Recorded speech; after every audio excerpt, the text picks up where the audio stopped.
Hi friends, ನೀವು ನೋಡ್ತಾ ಇದ್ದೀರಾ king Kannada tech videos. Friends, ಇವತ್ತಿನ ಒಂದು ವಿಡಿಯೋದಲ್ಲಿ ನಾನು ನಿಮಗೆ ವಾಟ್ಸಪ್ಪಲ್ಲಿ ದಿನಪೂರ್ತಿ ಆನ್ಲೈನ್ ಇದ್ದರೂ ಸಹ ಆಫ್ಲೈನ್ ಇರೋ ಹಾಗೆ ಸಿಂಗಲ್ ಟಿಕ್ ಕಾಣಿಸುತ್ತೆ ಆ ಸೆಟ್ಟಿಂಗ್ ಆ್ಯಪ್ ಬಗ್ಗೆ ಈ ವಿಡಿಯೋದಲ್ಲಿ ತಿಳಿಸ್ಕೊಡ್ತಾ ಇದ್ದೇನೆ.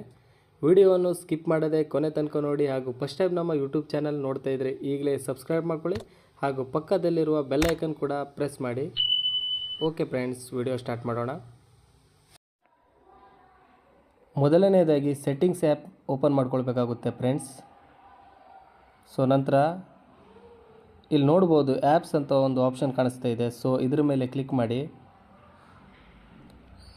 ಮಾಡಿದ ನಂತರ ಸೊ ಫ್ರೆಂಡ್ಸ್ ಇಲ್ಲಿ ನೋಡ್ಬೋದು ಆ್ಯಪ್ ಮ್ಯಾನೇಜ್ಮೆಂಟ್ ಅಂತ ಇನ್ನೊಂದು ಆಪ್ಷನ್ ಕಾಣಿಸ್ತಾ ಇದೆ. ಸೊ ಇದ್ರ ಮೇಲೆ ಕ್ಲಿಕ್ ಮಾಡಿ. ಸೊ ಕ್ಲಿಕ್ ಮಾಡಿದ ನಂತರ ವಾಟ್ಸಪ್ ಅಂತ ಇಲ್ಲಿ ಸರ್ಚ್ ಮಾಡಬೇಕಾಗುತ್ತೆ. ಸೊ ಇಲ್ಲಿ ನೋಡ್ಬೋದು ನಾನು ಇಲ್ಲಿ ಸರ್ಚ್ ಮಾಡ್ತಾ ಇದ್ದೇನೆ. ಸರ್ಚ್ ಮಾಡಿದ ನಂತರ ಸೊ ಇದ್ರ ಮೇಲೆ ಕ್ಲಿಕ್ ಮಾಡಿ. ನಂತರ ಡೇಟಾ ಯೂಸೇಜ್ ಅಂತ ಇದೆಯಲ್ಲ, ಇದ್ರ ಮೇಲೆ ಕ್ಲಿಕ್ ಮಾಡಿಬಿಟ್ಟು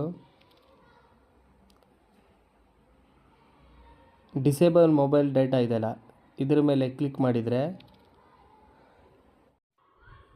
ನಿಮ್ಮ ಒಂದು ವಾಟ್ಸಪ್ ಆನ್ಲೈನ್ ಇದ್ದರೂ ಸಹ ಆಫ್ಲೈನ್ ಆಗಿ ಸಿಂಗಲ್ ಟಿಕ್ಕನ್ನು ಕಾಣಿಸ್ತದೆ. ಸೊ ವಿಡಿಯೋ ಇಷ್ಟ ಆದರೆ ಈಗಲೇ ಸಬ್ಸ್ಕ್ರೈಬ್ ಮಾಡ್ಕೊಳ್ಳಿ ಹಾಗೂ ಲೈಕ್ ಮಾಡಿ ಫ್ರೆಂಡ್ಸ್. ಮುಂದಿನ ವಿಡಿಯೋದಲ್ಲಿ ಸಿಗೋಣ.